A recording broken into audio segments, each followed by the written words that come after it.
Hey everyone, welcome to our ARC 1510 Rhino crash course. Before we get started, a quick disclaimer. I'll be recording most of this tutorial on a Mac. That's simply because I'm using a Mac. Most of these commands will still be applicable to the PC version. In fact, all of them will be applicable to the PC version. The only thing that's different between them is some of the user interface stuff, which is still pretty recognizable. Things like these controls on the PC version are down there. The command line in the PC version is up there, and then the pop-up menus look a little bit different. But for the most part, oh, and this is kind of tabbed instead of this layered cascaded display. But for the most part, everything is the same. I'll try to point out discrepancies as we progress through these tutorials, but all in all, it's the same thing. The only difference really between the two, and the only advantage to using one over the other, is, well, in my case, the workflow for recording tutorials is a little more seamless on the Mac side, because that's what I usually use to edit videos. Conversely, there are a few more plugins available for the PC side, especially in terms of rendering. So if you have a boot-camped Mac, well, if you have a Mac and it's not boot-camped, you should probably boot-camp it. And if it is boot-camped, then you should just install Rhino on both halves of it, so that you'll be able to use those plugins that might not be available for the Mac side. Okay, with that disclaimer out of the way, this is the Rhino user interface. It's pretty similar to what you're going to get when you open yours up. The only difference between what I'm seeing now and what you'll probably see, apart from the fact that you might be using it on a PC rather than a Mac, is that you'll notice that my background is white when yours is gray, and you guys have a grid showing probably, and I don't. Those are options that you can enable or disable depending on what your preferences are. I usually don't bother with disabling them, but in this case I have, simply because the white background and the absence of a grid will make it show up better when you're watching this at a lower resolution on Canvas, which is probably how you'll be seeing it, or on Zoom, which is also probably how you'll be seeing it. So again, these are just for general aesthetic purposes.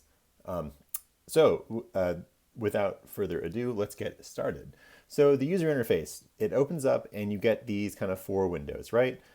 The four windows correspond to orthogonal views and then a perspective view. So you may remember from our orthogonal drawing lessons that when you draw an object, typically, and you want to represent it accurately, you draw it from orthogonal views. So you draw it from the top, you draw it from the front, you draw it from the right. This will be familiar to those of y'all who use or have used AutoCAD, which at this point should be everybody. On AutoCAD, there's that little box that floats up at the top, and you can rotate it around to draw on different planes. The same thing kind of works here, except for instead of the box, you can just actually draw on the planes and move around through space. You don't need all of these open right now, but just to give you a general sense of what these mean, I'm just going to draw a line on the top plane real quick. And you can see in the other planes how that line starts to be represented. So when I look at it in perspective, I can see that it's sitting on this kind of imaginary top plane, and if I spin it around, it's flat. That's why it's flat in the front and the right view, because if I look at it from the front or from the right, then it's going to be flat. So again, just an orthogonal thing. If I rotate it, we'll get into these controls more later, you can see how it starts to change in the views at the bottom of the screen, because now there's some dimensionality to it. Great. So I'm going to undo these commands, which, like in most programs, is Control-Z or Command-Z if you're on a Mac. And I'm going to go ahead and I'm just going to go into the top plane, which I can open by clicking on that little top plane thing, or I can change it in my tabs up here. Those tabs are on the bottom on the PC version, and maximize that viewport, because right now for the beginning part of this tutorial, I'm just going to focus on drawing some lines, and I'm just going to draw them on the top plane. Now, a good place to start when you are first opening a new file or starting a new model in Rhino is to go ahead and set your units up. The way to do that on a Mac is to just go to File, and then Settings, and then it's weird because for some reason the Mac version likes to dump the units option off here on the side menu here. Mine, it automatically pulls up because I had it open before I started recording this. But just so you know, that's where to look for it. It's a little more obvious on the PC version because it sticks it just in a long list of menu things over here. The other thing that you can do is you can just go to the command line, which is, or the command prompt, which is kind of like the end all be all of Rhino controls here, and just write units, and it'll just open the thing up. So what I'm going to do is, because if you want to work in millimeters, that's fine. Many of you, I noticed, did actually, when you measured your object that you're going to model, you measured it in millimeters, which is really easy to do when you're working with small stuff. I like millimeters just fine, but I'm going to go and do it to inches because that's what most people are used to working with. And when it asks me this, I'm just going to say yes for now because I don't have anything actually modeled in there. You'll notice that if you change your units after the fact, which you can absolutely do, then you'll have to be more careful about how you select that option because it's going to either scale or not scale your object based on whether or not you change your units. And that's fine. It doesn't really matter at this point. So now we're working in inches. You can see on my user interface down there that it tells me that I'm working in inches, and that's all well and good. So now that we've set our units, we're ready to start drawing some stuff. Actually, we can just draw stuff without setting our units, but again, it's good practice to go ahead and set your units first. But before we start getting into actually making some stuff, let's take a look at the Rhino user interface again. So you'll notice we've got a lot of buttons here. We've got some options down here. We've got all these menus up here, and we've got a window over here. Now, again, there are some slight differences between the PC and the Mac version, but in general, these things all work the same way. You've got some basic controls over here, right? These are kind of your go-tos. You can customize these menus. If you're wondering what these things actually do, then you can hover over them, and some little menu thing or a little context box will pop up, right? And it'll say usually two things. It'll say, well, you'll look at the top of this, and you'll see at the top it says control point curve, and on the bottom it says curve through points. Now, you'll notice that a lot of these things have two different options, right? And the thing on the top is the thing that I'll get if I click my left mouse button, and the thing on the bottom is the thing that I'll get if I click my right mouse button, right? So if I click on this polyline tool, now polyline will be a term that's familiar to y'all from using AutoCAD. If I click on polyline with my left mouse button, it will draw a polyline, which means it will draw a line comprising multiple segments that are all connected together. To end this command, I'll just hit the right mouse button. Now the command is done. If I click on the line, then you'll see that as it highlights in yellow, that I've got that everything is selected all at one time. Now, if I want to, and actually, let's go ahead and I'm going to change the background color so you can see that highlighted thing better, just in case you're having trouble seeing that. So what I'm going to do here is I'm just going to go over to my display preferences here, background, solid color. Let's change it to, I don't know, maybe like a gray, which is the default setting. So now if I click on this, hopefully you can see that yellow a little bit better. Okay, so when I click on it, you'll see that all those segments are connected. They all highlight together when I select on it. That's great. That's what a polyline is. Now, if I click on that same option with my right mouse button, you'll get the second option, which is line segments. I can draw a similar shape. And then when I click on it, you'll notice that those things aren't joined together. So that's the difference between a polyline and line segments.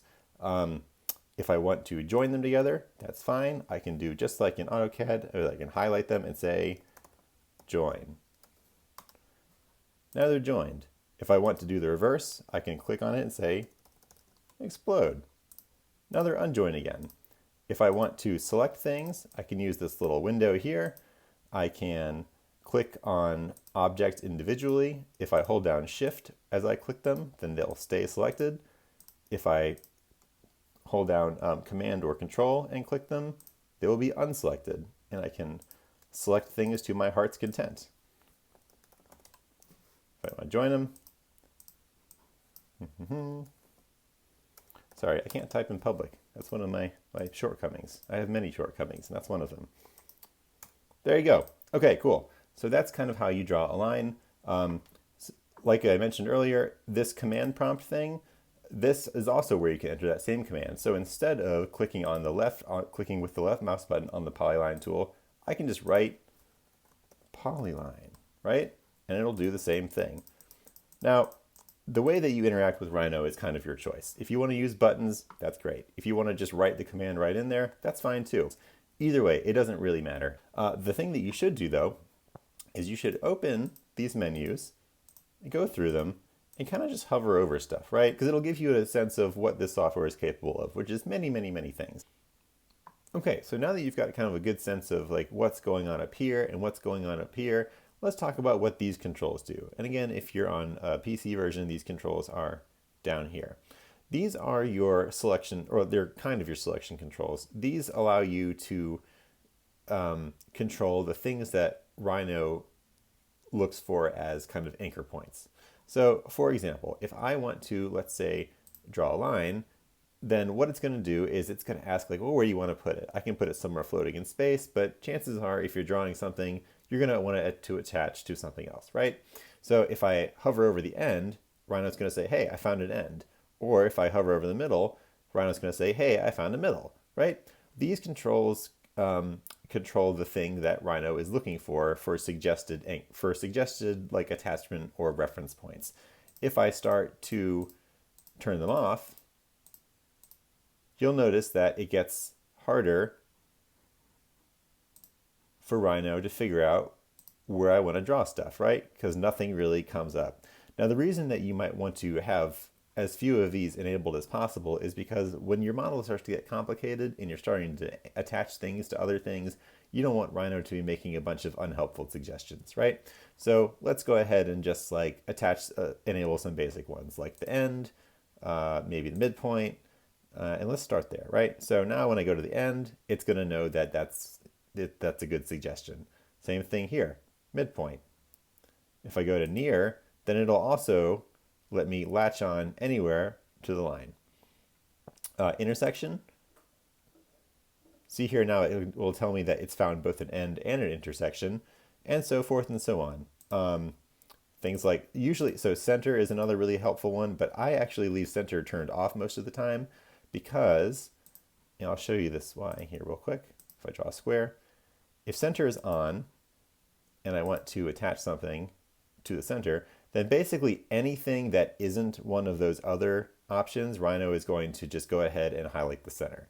So for example, if I am trying to draw a line like somewhere on this square, then Rhino is just like, anything that isn't an end or an intersection or a near, Rhino is just going to say, hey, do you want the center? Do you want the center? Do you want the center? Do you want the center? And chances are I don't really want the center. I probably want something else. So it's just kind of really easy to accidentally select the center when you really want something else. So usually what I do is I leave that off until I need it. It's just a little tip to keep Rhino from being a little bit annoying. Now on this side of the screen, this is going to look a little bit different to you PC users, but in general, the same content is here. Where you've got kind of probably from the default settings, one big box over here, I've got two that are just kind of the same information, but divided into two different boxes. Usually what I have up here is the properties panel open, and by default, the layers panel down here. Now, if you're on a PC, then what this probably looks like is one big box and it's got the layers panel open and there are a bunch of tabs up here. One of those tabs, which is really useful, is the properties tab, which is going to look like a little rainbow circle. If I go to the standard thing here, it looks like this, where I can also just open up that properties window as its own thing. Those are going to be pretty helpful in a second. The properties panel tells you the properties of the object, like the name of the object if you have it named, which you probably don't. It tells you what type of thing it is, which is actually helpful, and it also tells you what layer it's on, which is very, very helpful. Because like the software that you're used to working with now at this point, which is going to be like Illustrator, Photoshop, AutoCAD, Rhino also uses layers, but unlike those softwares, these layers don't have any kind of geospatial hierarchy because everything is three-dimensional. So unlike something like Photoshop or Illustrator, where the layers kind of dictate the arrangement of the objects in space, so like the order of the layers is the order in which the stuff is stacked on top of each other, Rhino is those are just kind of groups of things you can turn on and off, right? So as your model gets more complicated, it's going to be really, really helpful for you to start organizing things on layers. And the problem will become apparent, or not the problem, but the necessity of it will become very apparent very quickly as you use this software. But the way to move something to a layer is one, you can just draw on that layer as you can select that layer and just draw on it. You can see now the thing is a different color to tell me that it's associated with that layer, right? So layer 1 is red. I can change that color however I want. And then the stuff that I draw that's on layer 1 will be red. Now, that doesn't mean that the actual, if you go to render this object or you go to export this line work, that those colors will also be red. And if they are, you can change them in Illustrator. That's just really for reference on your display. So you can either put stuff on a different layer by simply activating that layer before you draw it, or what you can do is you can click on it, and in the properties panel, you can take a look and see what layer it's on. It's on the default layer. If I want to move it, I can just move it to another layer. And you can see now that it's purple, which is the layer for layer 2. I can turn this on and off down here, and that's how you use layers. It's really, really helpful. So now that you've kind of got the lay of the land a little bit, let's get back to the business of actually drawing stuff. We talked a little bit about how to draw a line. We talked about polylines. We talked about how you start it by clicking the mouse, how you end it by right-clicking. You can also end it by, if I hit, by the way, spacebar or return will repeat a command, which is handy, especially if you're doing something like dropping 1,000,000 points on something. So I can also end this simply by hitting enter, and that will also cancel the command. Cool, so that's how you draw a polyline. We talked about the difference between a polyline and line segments, but not everything in life is lines. There are a lot of curves, which there are also a lot of ways to draw a lot of curves in Rhino. So if I choose this little guy over here, what it's going to do if I click on it with the left mouse button is it's going to say, hey, let's draw a control point curve.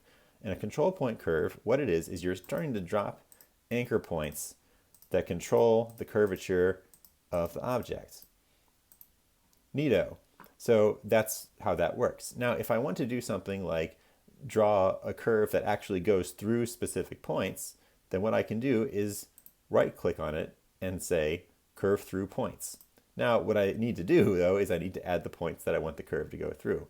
So I can use the point tool and simply pepper some points on there. So I'm going to repeat this command a couple of times. Or what I can do is maybe I want to attach some points to a reference object and just draw a curve through those.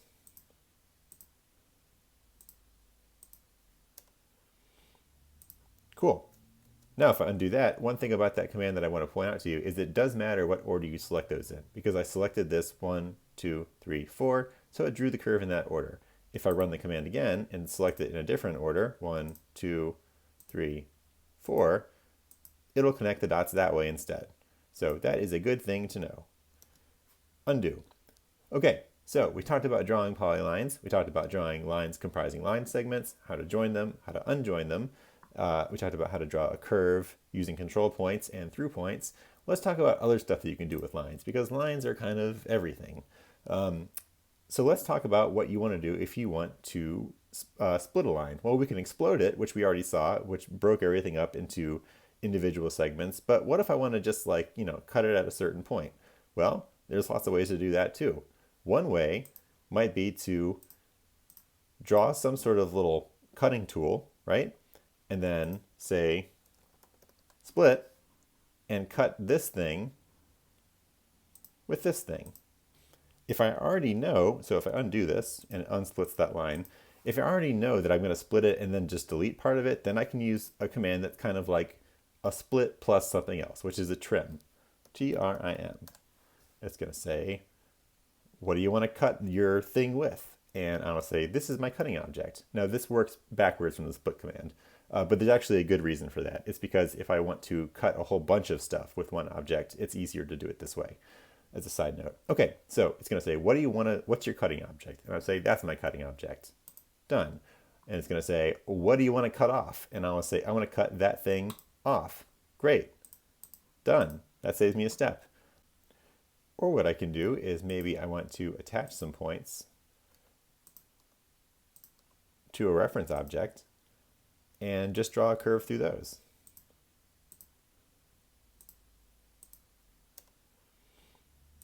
Cool. Now if I undo that, one thing about that command that I want to point out to you is it does matter what order you select those in, because I selected this 1, 2, 3, 4, so it drew the curve in that order. If I run the command again and select it in a different order, 1, 2, 3, 4, it'll connect the dots that way instead. So that is a good thing to know. Undo. Okay, so we talked about drawing polylines. We talked about drawing lines comprising line segments, how to join them, how to unjoin them. We talked about how to draw a curve using control points and through points. Let's talk about other stuff that you can do with lines, because lines are kind of everything. So let's talk about what you want to do if you want to split a line. Well, we can explode it, which we already saw, which broke everything up into individual segments. But what if I want to just like, cut it at a certain point? Well, there's lots of ways to do that too. One way might be to draw some sort of little cutting tool, right? And then say split and cut this thing with this thing, right? So let's take a look at that again, kind of in a slow motion version. What I did was I had a line, and Rhino loves to use reference objects. So what I'm going to do is I'm going to give Rhino some sort of thing that says, hey, I want to cut this thing in this place. And I'm going to say split, and it's going to say, what do you want to split? And I'm going to say, I want to split this thing. And that's all I want to split, so I'm going to say done, because it's asking me to select the object that I want to split. And that's really the only thing. It's going to say, what do you want to cut it with? And what I could do is I could drop a point on here and cut it with that point, or run the command again. I want to split this, done. I can just select the tool that I already drew, select cutting objects, that's my cutting object, done.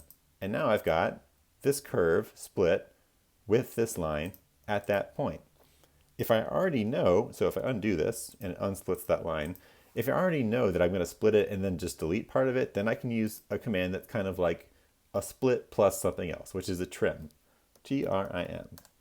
It's going to say, what do you want to cut your thing with? And I'll say, this is my cutting object. Now this works backwards from the split command, but there's actually a good reason for that. It's because if I want to cut a whole bunch of stuff with one object, it's easier to do it this way. As a side note. Okay, so it's going to say, what's your cutting object? And I'll say, that's my cutting object. Done. And it's going to say, what do you want to cut off? And I'll say, I want to cut that thing off. Great. Done. That saves me a step. So now let's look at a relative of the trim and extend, the split and trim commands, which is the extend command, which is kind of the opposite of a trim command. So if I use extend, then what I can do here is say I want to make this curve longer. Well, I can simply select, like maybe I want to make it touch this curve. Well, what I can do is I can say, hey, here's my new boundary object. And what I want to do is extend this curve. Then I can. Done. Great. Now, maybe I don't want to necessarily say that I want to extend it so that it touches another object. Maybe I want to extend it by some controlled length. Well, that's the same command. Extend. So it says select boundary objects or enter extension length. And again, because I'm on the Mac version, all this stuff exists in a dialog box over here. If I'm on a PC version, it'll ask me for the same thing, except it'll just have it in that command box that's running up there. So select boundary objects or enter extension length. So maybe I want to extend it by 10 units, which in my case, the units are inches because we already talked about how to change those units. So if I select this curve, then it extends it by 10 inches. So let's talk a little bit more about how to add on to a line segment. So we looked at extending, we looked at joining, but let's take a look at what that really means. So like if I have this line segment, and let's say maybe I want to make it into a square, then I can draw, and if I actually hover over this thing, it's really handy. It'll give me a guide. So if I hit that, it'll give me this little thing where it'll lock it, shift, lock it in place. Bam, look at that, nice little square. But you'll notice that this line is separate from these polylines. So remember that if I want this all to be one group, then after I draw that, I have to join it. Now that's all one line. Cool, so I've added onto that line to make it a square. That's great. The other thing that I can do is I can, maybe let's say that I want to connect this group of lines to this group of lines, right? Well, I can just do that with a line,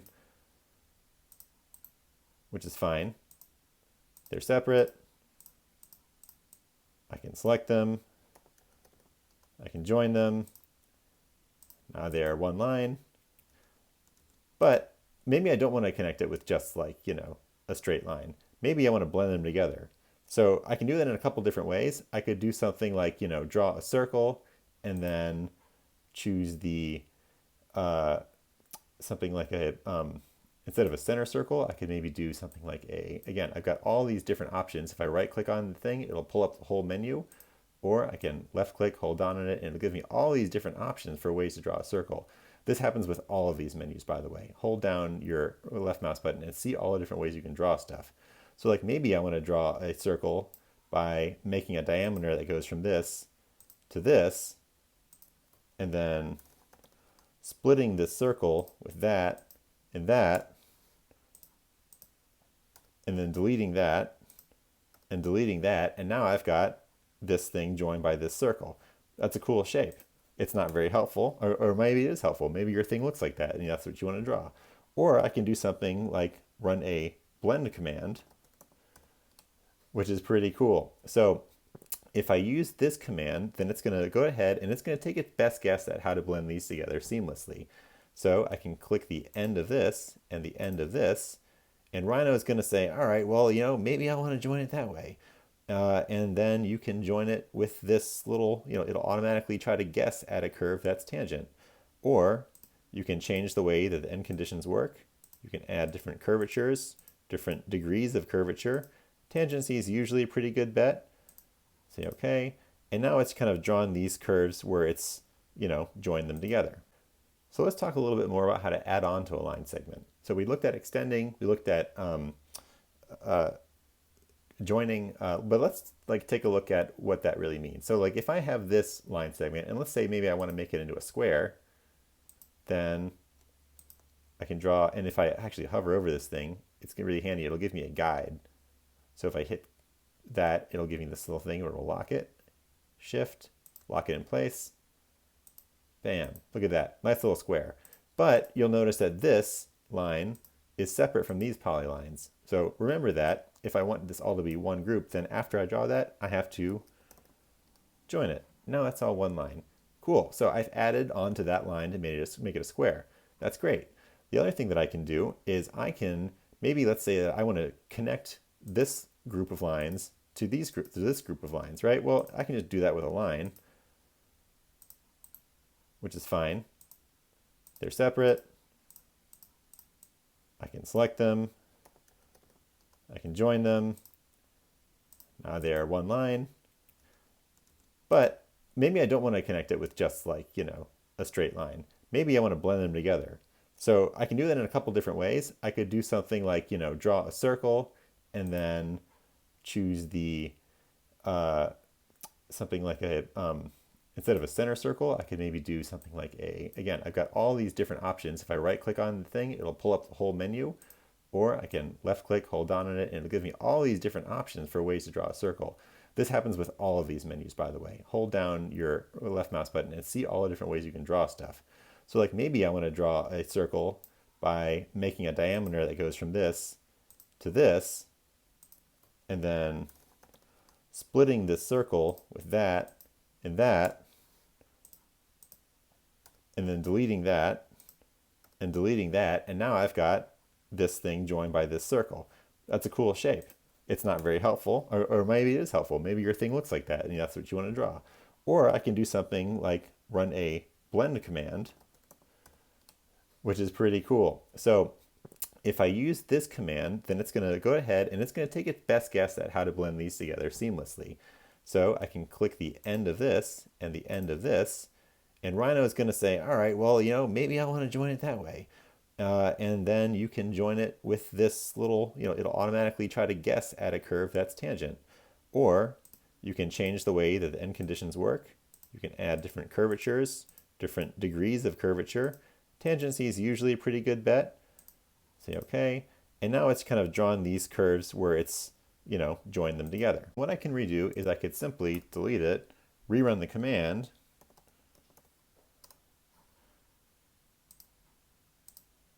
and change these options and adjust these little handles and maybe make it bigger and say okay, which is fine. Or what I can do is I can after the fact adjust this by clicking on the curve and then turning on the control points by clicking that button here, and then selecting the control points, which I can do by making sure that I have my control point selection on, which you will by default, grabbing this and moving this curve and moving this around. So that's another way that I can adjust this curve. Now, maybe I might find that I want more adjustment in this curve than to just have these 1, 2, 3, 4 control points. Well, I can do that too. And the way that I add more adjustment, more adjustability, or to make something more complex or to simplify it is to use a command called rebuild. And if I click on it and I say rebuild, then what I can do, and you'll see I get this preview down here in yellow, and these options here is maybe I want to add, I don't know, maybe I want it to have 10 control points, right? So now I've got more ways that I can fine tune this curve by rebuilding it with more control points. Or if I want it to be simpler,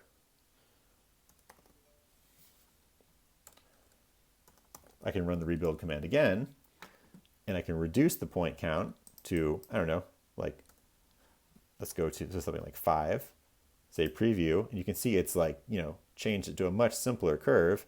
Or what I can do is I can keep the original point count and I can do like a low res curve and just reduce it to lines by changing the degree to 1.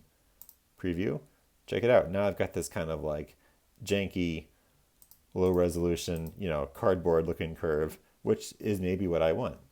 So I'm just going to undo that, and just because those are different ways that you can change the way that something is represented or how adjustable it is. Another thing that you can do is you can make, you can add more complexity to like something like a straight line. So if I draw this line between these two things and I say, well, maybe I want this to actually be a curve.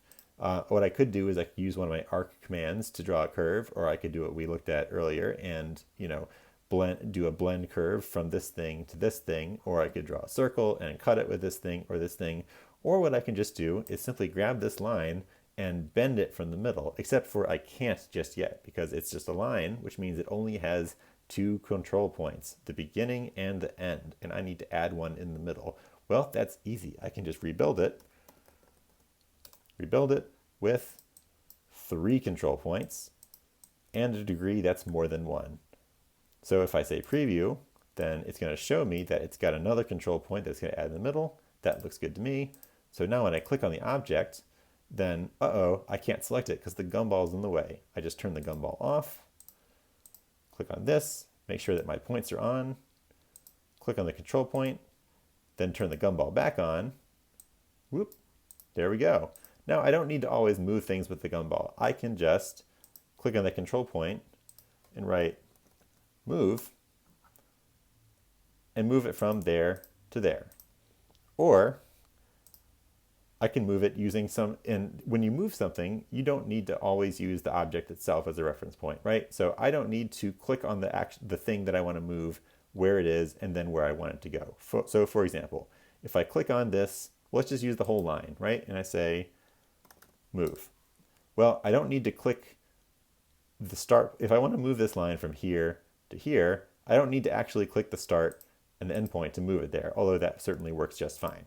The other thing that I can do is that if I say, okay, I want this line to move maybe a certain distance, then I can say move. And if I just say move point from, I can just click kind of wherever and then drop it wherever, and that's fine too. Or maybe what I want to do is say move, and I want to move it from here, and it's going to say, how far do you want to move it? Well, maybe I want to move it 10 inches. Then I write 10, and now you can see it's going to constrain that movement to within a 10-inch radius. If I want to move it in a straight line, in an orthogonal direction, I hold down Shift, and that's going to lock it to 90-degree intervals. Now, the other thing that I can do is say, okay, well, maybe I've got a reference line, and I want to move this thing in a specific direction, right?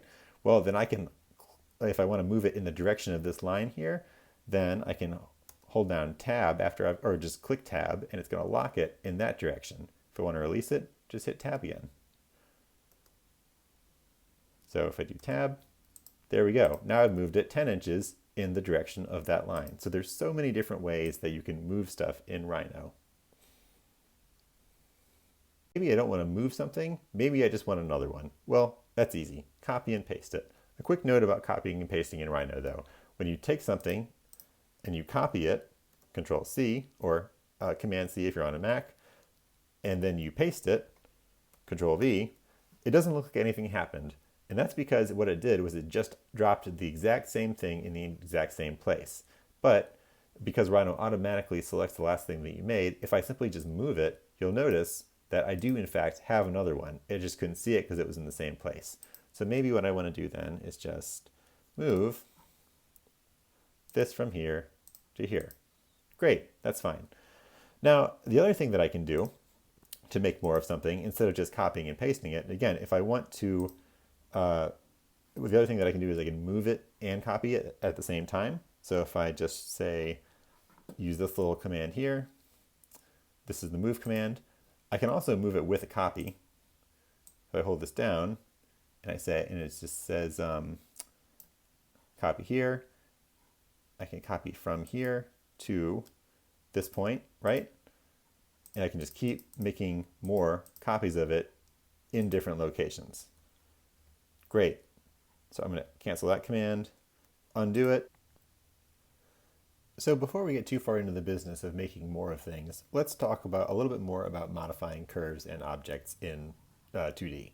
So let's say that I take this guy here, copy, paste, move, and I want to make it a little bit smaller. Well, I can scale it in a bunch of different ways, right? I can simply drag the gumball a little bit and scale it in that one direction. You can see that it's squishing it by doing so. So this is not that useful of a tool unless the thing is actually perfectly straight. So I'm going to say Control undo, or sorry, just undo. And if I click on this and I say scale, then it's going to ask me, again, this is going to do the same thing where it's going to scale it in every direction at one time. But what I can do is I can choose a base point, or I can just hit enter and do it from the center. But if I want to do it from this end, I'll say that's my end.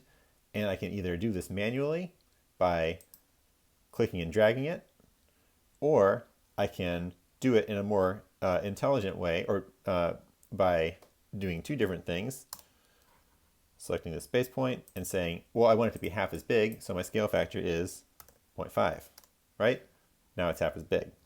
The other thing that I can do is maybe I want to scale it to a specific reference. So let's do something like, let's scale this, make it smaller by some arbitrary amount. And let's say I've got this line and I want to make it the same length as this line. Well, that's okay. And maybe I want it to be like really different. So there's like, there's some reason that I'm not just copying and pasting that same line. Maybe I have this curve and I want it to be the same length as this curve, or at least end in the same area. Well, what I can do is to restrict the scaling to one dimension. So scale 1D. And I select this object from the base point. And then instead of selecting 2 points that are, in diagonal reference points from each other, what I can do is I can use these little drawing tools, right, to make a selection that's directly below this point and also flat. And then what I can do is I can scale it flatly using to this reference point up here. And now what you'll notice is if I draw a vertical line, they're actually vertical to each other, which is what we wanted. So that's a quick note about scaling. And as long as we're still on the subject of modifying lines, there's something else that I should bring up. And I never really know when to introduce this idea because it kind of matches like the split and the trim commands, but it also kind of relates to control points. But it's the idea that you can divide things in Rhino evenly. So for example, if I take this line and I want to just divide it into an even number of segments, there are all sorts of tools like this in Rhino. But the command for that is simply divide. And if I want to say that, I want to divide it into 5 segments, I don't know, that's fine. I can either have it automatically split it for me, and it'll divide it into 5 even segments. Or if I undo that, run the command again, uncheck this box, which I think by default is unchecked, and just have it mark the ends, then it's just going to drop a point along that line, demarcating each of those segments. And I can, if I want to split it, then what I can do is I can just select one of those points and split it with the point, or I can, drag it or draw another line, cutting tool through those points. That's another way to manipulate a line so that everything's even. Or the other thing that I can do, divide again, is instead of dividing it by some number of segments, I can divide everything so that each of the segments is a fixed length, which is also really handy. That's just something that you should know, and I never really know where to drop it into these tutorials. Another really fundamental tool in Rhino is the rotate tool. Now, most of you will be familiar with this from using AutoCAD, but I'll do it real quick. If I want to rotate this thing, well, I have to select the center of rotation, and if I select this is my center of rotation, just like, or maybe I want to actually grab the midpoint, rotate it about its center, then I can either enter some degree of rotation. So if I say, like, I don't know, 45 degrees, then it's going to rotate at 45 degrees. Or what I can do is just do it manually, right? Where I can go ahead and adjust it by some fixed amount. So that's really handy if I want to do something like, say, maybe I want to rotate this line so that this end touches this line. Well, then I can run the rotate command, and then I can select this as my base point, and then drag this end up so that it touches this line. Cool. Another thing that I can do, like, let's say maybe I want to do this in a way where both ends of this line touch each other, and this is kind of like an arc above that. Well, I can do that in 2 steps. I can move it from here to here, and then I can rotate it, selecting this as my center of rotation, from here to here. That works fine. Or I can combine those 2 steps in a command called orient. Orient is really more useful in 3D, but I use it for 2D all the time too, and I think it's good to go ahead and worth mentioning it. Orient this thing. The reference point 1 is the first reference point on the object that you're going to move around. Then it's going to ask for a second one. There's my second one. Now it's going to ask me to assign those same points on a target object, which I already mentioned was going to be this thing. So there's my first reference point on the target object. There's my second reference point. So this is kind of a combination of the move and rotate command. It's really handy in 3D, but I use it in 2D a lot too. And as long as we're on the subject of moving stuff around, we might as well talk about the gumball a little bit more. So if I click on this object, the gumball is relatively self-explanatory. I can use these arrows to move it in orthogonal directions. I can use these little handles to scale it in a way that I think is often not very helpful. And I can use this little curve to rotate it just from this centroid, and it always defaults to the centroid. Now, the thing that I think is most useful about the gumball is that it's a quick way to move things in orthogonal directions. I just showed you how to drag it. The thing that I think is actually much more useful is to be able to click on this arrow, and it's going to go ahead and pull up a move command menu, and you can move it by some fixed distance. So if I want to move it 1 inch, then I can just write 1 inch and it'll move it by 1 inch. When you enter dimensions into Rhino, you don't have to always be using the dimensions that your document is set up in. So if you recall from the beginning of this tutorial, I changed all of the dimensions to inches, right? So what that means is that if I open a box like this, right, and I just write 10, it's going to assume I mean inches. But if I just tell it that I actually meant 10 centimeters, you'll notice that distance is a lot lower because it'll just accommodate whatever units I enter. So again, if I change this to 10 millimeters, it'll be even smaller. There you go.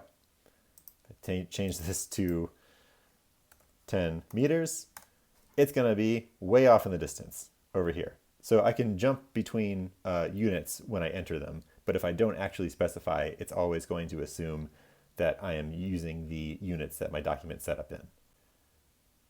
So now I'm going to take the opportunity to introduce another command, which is the array command, which is also a good segue into the 3D user interface of Rhino. So the way that I'm going to do that is I'm going to delete that curve that I've been moving around. And since we've kind of been talking about the idea of how to make more of something, then let's take a look at this box and let's make more of it. Now the way that I can do that here in my top view, where I'm still working in kind of 2D land, is to click on that, and I'm going to use the command array, which is also this button down here. Now if I hold down my mouse button, you'll see there's all sorts of different kinds of patterns. Pattern is another name for this if you're used to working in a different software that often uses that word instead. There's all sorts of different arrays or patterns that I can make. I'm going to stick to a rectangular one right now. So it's going to ask me to specify a few things. How many of these things that I want in the X direction, how many I want in the Y, how many I want in the Z direction, and how far I want them apart in each of those directions. So I'm in the top plane now. I'm working in the X and Y. I can remind myself of that by taking a look at my little axes down there. This is the X direction. This is the Y direction. If I want 5 of these squares in the X direction, then I write 5 and I say done. If I want, I don't know, let's say I want 2 of them in the Y direction for a total of 10, right? So that'll be 5 in that direction and then another row, so 2 rows in this direction, then maybe I'll say 2. Z direction, I don't want to think about the Z direction right now because that's kind of coming up and out of the screen. And I'm still working in 2D now, but this is a good segue to 3D. But for now, we're just going to keep this at 1 because we do want one of them in the Z direction. That's just the one that already exists. Done. Now it's going to ask me to specify the distance. Now, this is the distance from the center of these to the center to the other one. So let's say maybe I want them to be, I don't know, 10 inches apart seems pretty good. So 10 inches. And then same for the Y. Let's make the Y 20 because this thing is taller. Okay, so now it's going to give me a little bit of a preview, and I don't know what the resolution on y'all screens looks like, so I'm going to zoom in, and you can see now it's giving me this preview, and oh man, I didn't really give it enough room between each of these things, so let's change the spacing a little bit more. So X number is 5, let's change the spacing to 15. Now we've got some spread with a Y, let's change that to 25. Cool, that looks pretty good. Done, and now I've got this nice little pattern. Now, when you start using things like patterns or making a whole bunch of stuff at one time in Rhino, things start to get pretty disorganized really quickly and your user interface becomes really clunky. Now is a good time to start using your layers. So maybe I want to take these things that I just made, select them. Maybe I want to move them on their own layer over here in the Properties panel, which again, I can also access by clicking on this and opening this Properties menu, or on a PC from opening the Properties tab with this little rainbow circle on it. And I can move them to, let's move them to layer 1. So now if I go in my layers and I start to turn off everything that isn't layer 1, activate layer 1, I can turn off the default layer. Now I've got just this, which is pretty handy. So the other thing that I can do is you'll notice that when I moved all of these things to a new layer, I had to be pretty careful about the way that I selected them. I couldn't just, if I turn this back on, you'll see why. I couldn't just do the little rectangle select because then I was going to grab a bunch of other stuff that I didn't want. An easy way to work around that is if you just made a bunch of something and you want to select it, well, it'll automatically be selected after you make it. But if you click outside of it, then it'll deselect it and you have to go through and you have to click everything again. Again, if I can't use my sweep selection tool, then that can be a little bit annoying. So what I can do instead is if it's the thing that I just made, I can use the shortcut select last, which is cell last. And it'll just select the last thing that I made, which in this case is that pattern. Now you'll notice that this one doesn't get selected. That's because when you make that pattern, it doesn't remake the original. It just makes everything else. So I can click on it, and then that's a handy way to select the stuff that you just made. I find that incredibly useful. It doesn't seem like it's that important now when I just made 10 of something, but if you're going to go and do something like later on in the semester where you make like a zillion contours, or you make a zillion points, or like a really complicated mesh, or you explode a really complicated curve, then that select last command is extremely useful. So have that in your little dictionary of stuff that you use.